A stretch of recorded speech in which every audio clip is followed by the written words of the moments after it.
All right, welcome back everybody to Altcoin Daily, where you subscribe for a video on cryptocurrency every day.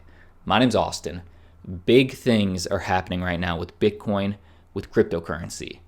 On a global level of awareness, Bitcoin just made Colbert's opening monologue.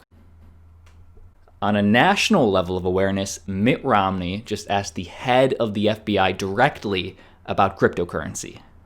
And lastly, what's funny is now that all these governments, countries, companies like Facebook are creating their own cryptocurrencies and stablecoins, platforms like CNBC are again forced to talk about Bitcoin.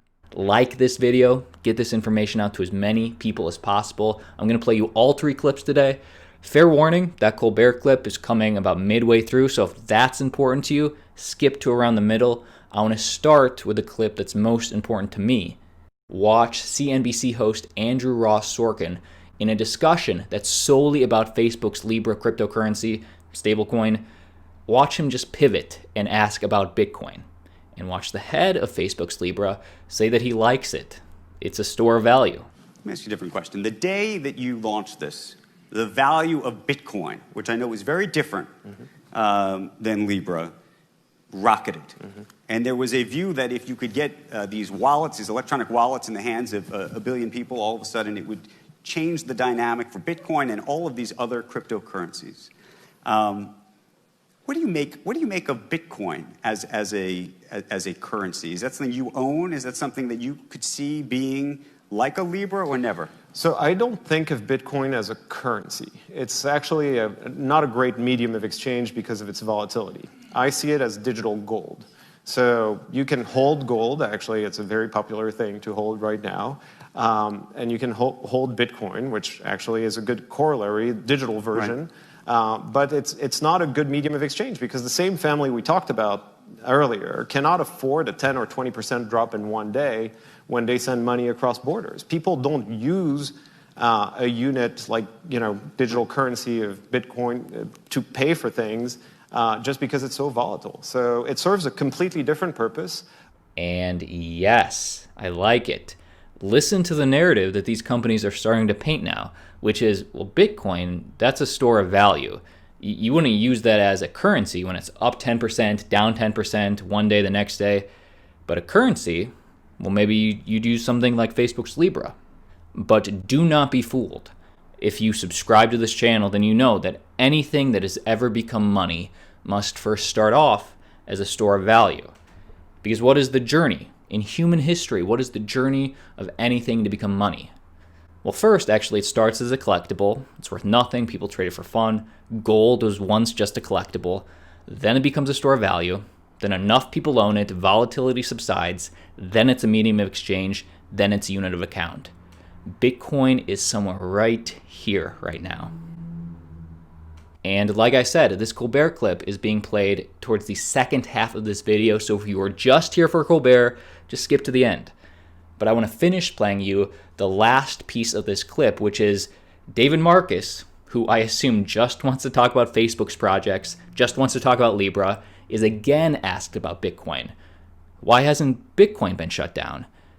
Could Bitcoin even be shut down? How would they do it?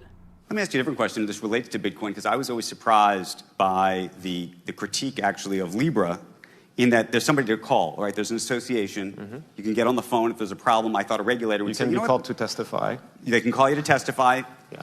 They can't call Satoshi Nakamoto to testify. There's nobody to call when it comes to Bitcoin. And so the thing I've always wondered is if Bitcoin ever reached some form of escape velocity, and I don't even know what escape velocity means in this context, I would have thought that regulators would come and try to kill it very quickly. What do you think of that?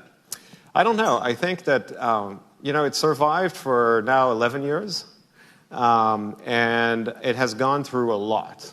And I think that the main reason that it has not been regulated into oblivion, if you will, is really the fact that it is not perceived to be a medium of exchange. And as a result, if you look at it as a way to invest your money, and this is an investment class that is decorrelated from the rest of the market, then why feel threatened by that, right? And I think it boils down to whether it's a really good medium of exchange that hundreds of millions, billions of people are going to use or not. All right. Again, Facebook really pushing the, well, Bitcoin's a store of value narrative, while Libra, well, that's the cross-border payment medium of exchange narrative. Time will tell. Let me know what you think down below in the description. Again, like the video, get this information out there. Before I play these clips, I have 2 pieces of news I think it's important that you know. This is a news channel. We bring you the news every day. Starting with big green flag for cryptocurrency and a big green flag coming out of Hong Kong.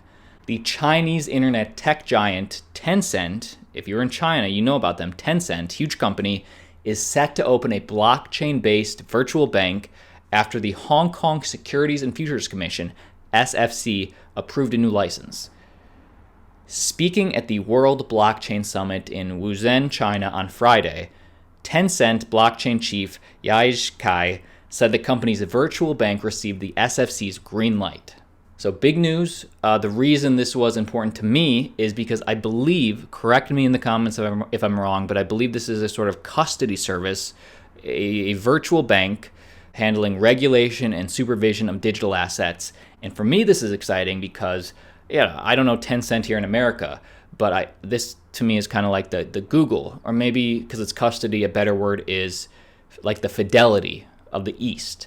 And they not only have Tencent, but it's a joint venture between Tencent, Industrial, the Commerce Bank of China, and 2 other Hong Kong-based institutional investors, which is big. So from the East, a lot of these institutional investors are taking a big risk. I think they plan to see a big reward by investing in cryptocurrency custody. Next piece of news. The FBI director says cryptocurrency is a significant issue for law enforcement.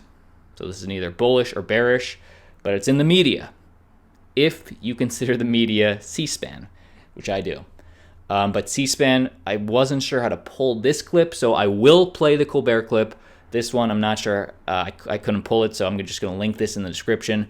But to sum it up, the Federal Bureau of Investigation Director, Christopher Wray, says cryptocurrency is a significant issue that is likely to become bigger and bigger problem for the law enforcement agency.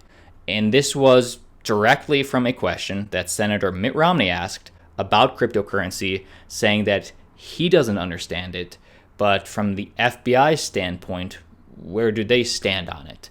And the direct answer was, we're looking at it from an investigative perspective, including tools that we have to follow the money, even in this new world that we're living in. So, I mean, maybe some would say it's bearish. I say right in the middle, either bullish or bearish. But the point is, I mean, it's coming up. Watch that clip. And last piece of news, 60 seconds. Colbert is making fun of Bitcoin. Nothing you would expect. I will play this 49-second clip. Keep in mind, I'm going to have to doctor this so YouTube doesn't pull my video. So if you want to watch this full clip undoctored right now, head on over to our Twitter. It is the first, look in the description of this video. It is the first link down there. I'm going to tweet at it right now as soon as I post this video, the full undoctored clip. Maybe take us over the 10K followers mark. I don't know. You tell me. But check this out. Whoever Trump was there to support, he made sure to play to the crowd. So is there any place you would rather be than at a Trump rally on a beautiful, wonderful evening in Louisiana?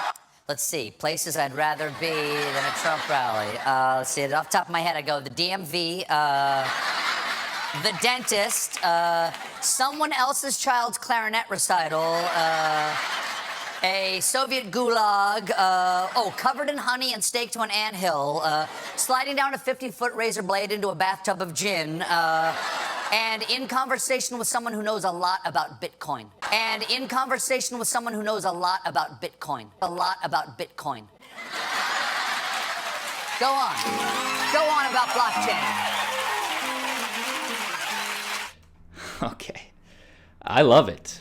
Let me know what you think down below in the description. Yes, Colbert's taking little jabs, but the point is, he gets it. He understands that it's seeping into the culture. If it wasn't important, he wouldn't be talking about it, in my opinion. Let me know what you think. That is the video for today. My name's Austin. Give it a like, and per usual, I will see you tomorrow.